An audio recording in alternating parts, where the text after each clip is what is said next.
Coming up on this live edition of Daily Iowan TV, we tell you about 2 crime incidents that happened over the weekend. And later, we show you an event that's helping dogs affected by the hurricanes. We take a closer look at what went wrong for Hawkeye football against Northwestern. And we preview the Iowa women's basketball season. And I've got your Holo weekend forecast and weather. All that and more coming up. Daily Iowan TV starts now.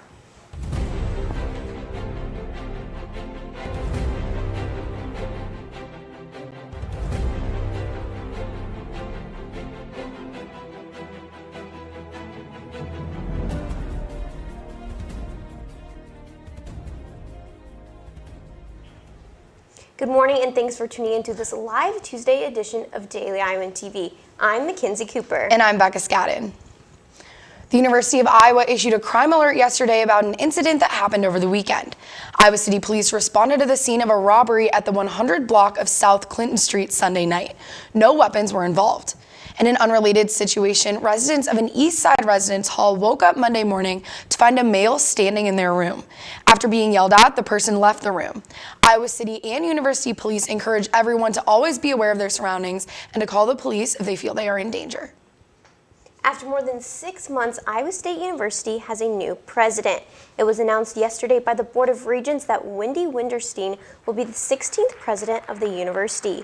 Winterstein, who has been the dean of the College of Agriculture for more than 10 years, will be ISU's first female president. The hiring of a university president, I would argue, is the single most important thing the board does. And the board was impressed with her vision for Iowa State's future and voted for her unanimously.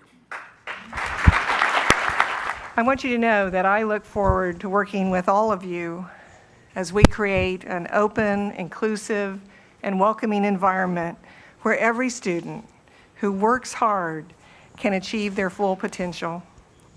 This is the 3rd time in just 2 years where the Board of Regents has had to find a new president. This appointment also makes Bruce Harreld the longest-serving president out of the 3 state universities. Former FBI Director James Comey was in Iowa this past weekend, and well, nobody seemed to know about it. It was revealed yesterday that the Twitter account former BU is actually Comey. Over the weekend, Comey tweeted 3 pictures of the Iowa landscape, saying it's good to be back.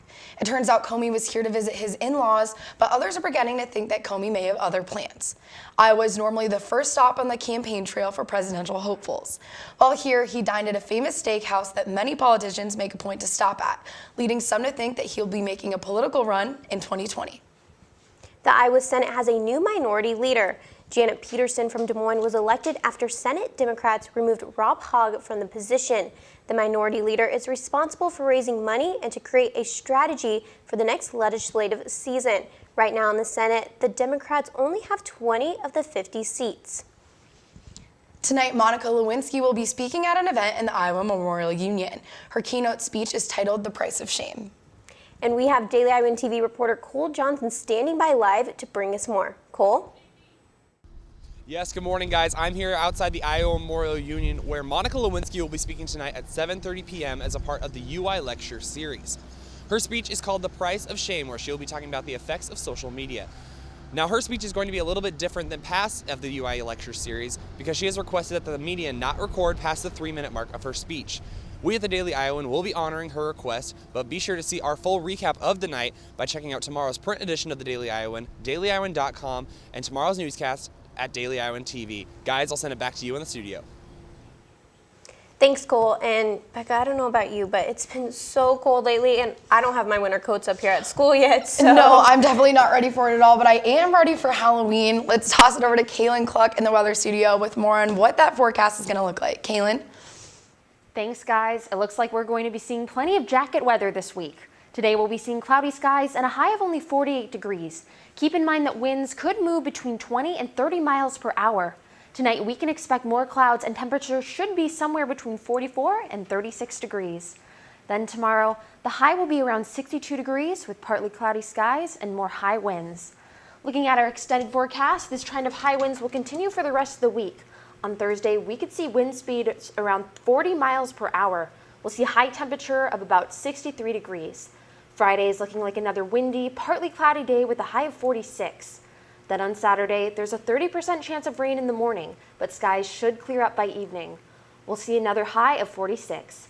For Sunday, our high is 48 and the skies should be mostly sunny. So it looks like the weather won't be too warm for all the Halloween celebrations happening over the weekend, but right now the skies are still looking pretty clear. Back to you guys at the desk. Thanks, Kaylin. Yesterday, university students put together a fundraiser to help dogs in need. Daily Iowa TV's Susanna Kluster tells us more.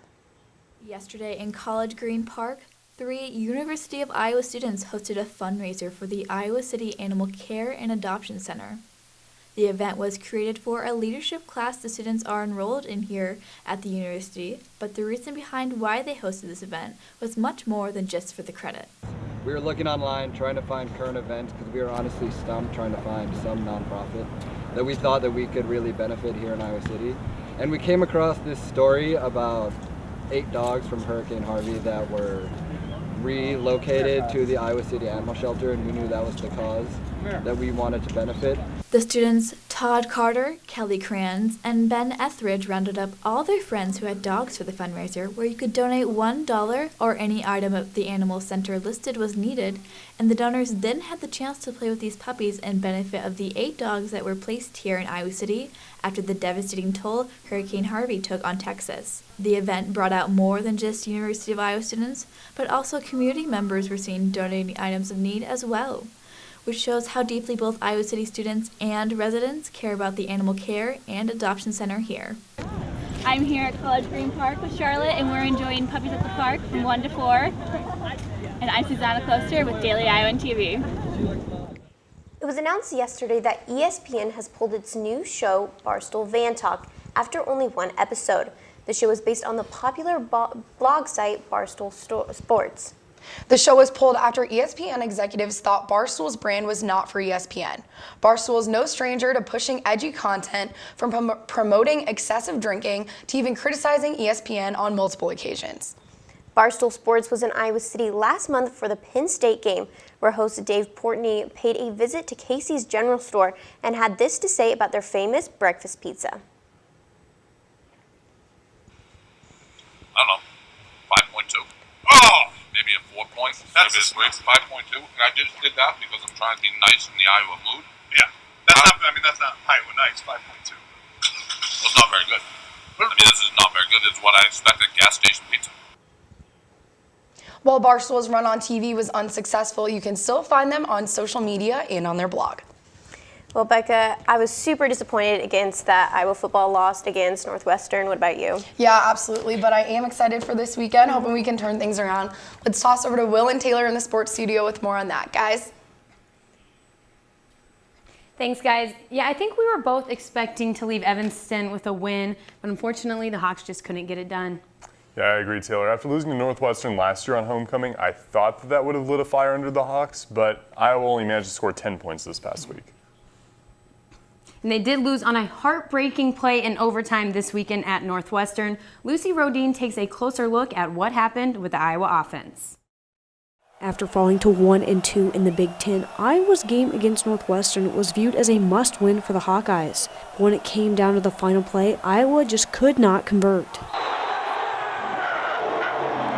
Though the final play may have been the dagger in this game, the blame for the loss does not fall on just one play.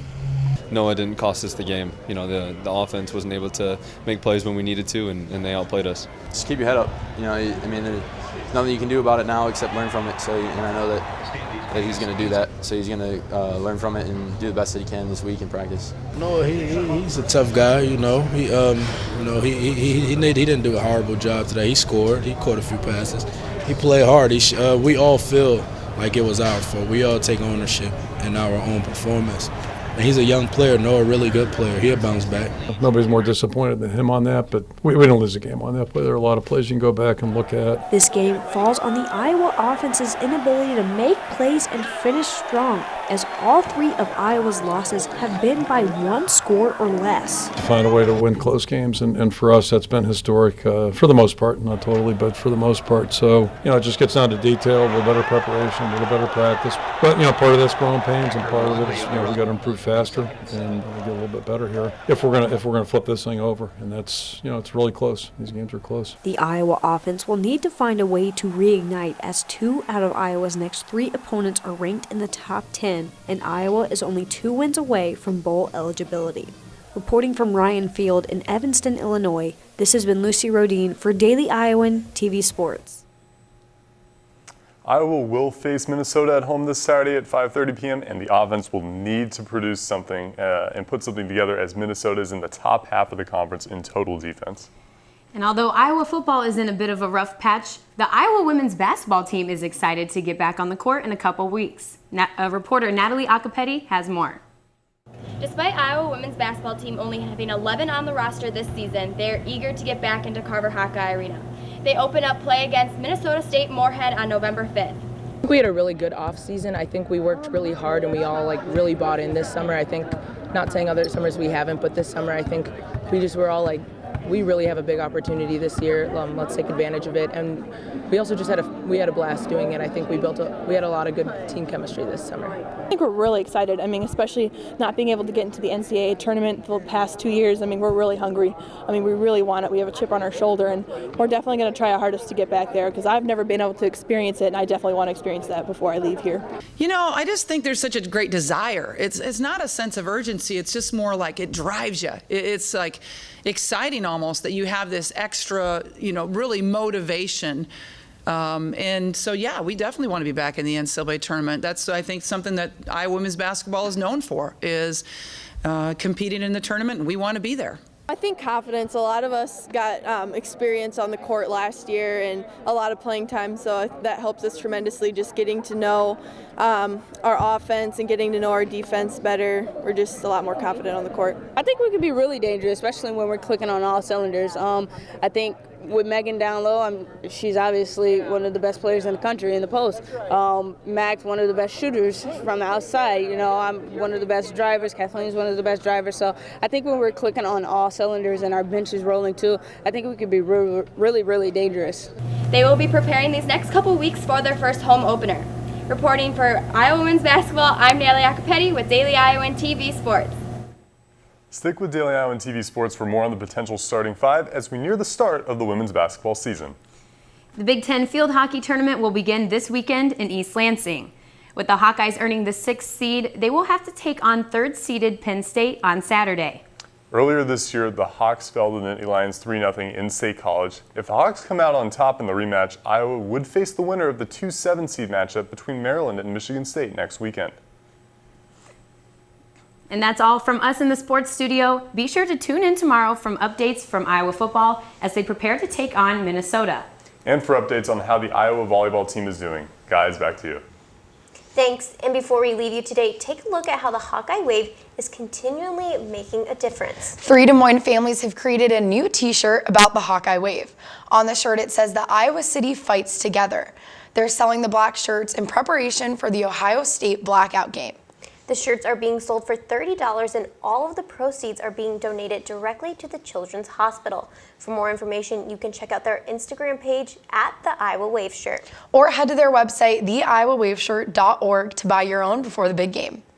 And that'll do it for this edition of Daily Iowan TV. Stay up to date on all the news by checking us out on dailyiowan.com and by picking up a copy of the Daily Iowan. Also be sure to subscribe to the Daily Iowan's new Discover Snapchat page. Every Friday, the Daily Iowan releases a new set of segments for the Iowa City area. For Daily Iowan TV, I'm Becca Scadden. And I'm Mackenzie Cooper. From all of us here at the Daily Iowan TV, thank you for watching and have a great day.